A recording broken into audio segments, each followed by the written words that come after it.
je vais vous donner un secret sur comment fonctionnent les fétiches qui donnent de la richesse aux hommes et aux femmes dans les familles. Premièrement, quand ce fétiche vous est donné, il vous est transmis par une personne qui auparavant l'utilisait, parce que pour que la malédiction puisse perdurer, il faudrait que ça soit transmis de génération en génération en fonction de la personne qui a le potentiel, parce que le diable ne travaille pas avec des personnes qui n'ont pas le potentiel, différent de Dieu qui travaille avec des personnes qui n'ont pas le potentiel. Le diable, lui, quand il vient dans une famille, il va choisir le plus intelligent, le plus sage, le plus gentil, une personne qui a le profil nécessaire afin de lui donner cette malédiction ou de lui attribuer cette malédiction, parce que ces fétiches n'ont pas pour but de nous bénir, mais plutôt de nous maudire.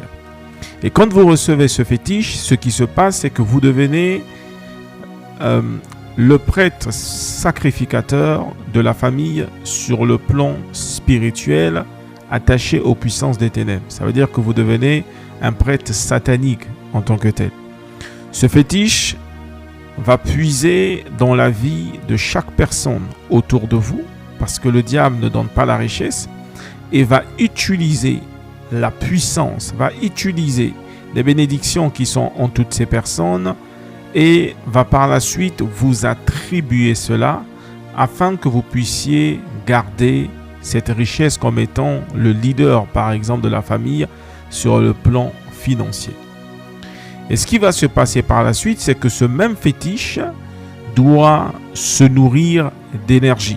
Et pour que ce fétiche puisse se nourrir d'énergie, il va peut-être agir au travers des maladies. S'il n'agit pas au travers des maladies, il va agir au travers des malédictions. Ça veut dire qu'on sera dans une famille où les personnes ne pourront jamais prospérer. C'est tout à fait normal parce que on a soutiré à ces personnes leur grâce.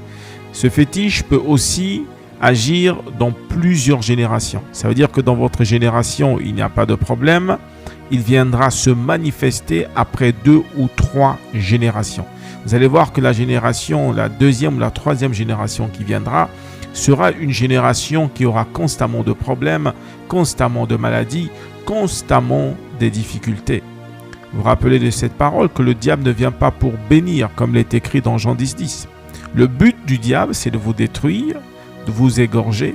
Il n'est pas là pour vous bénir.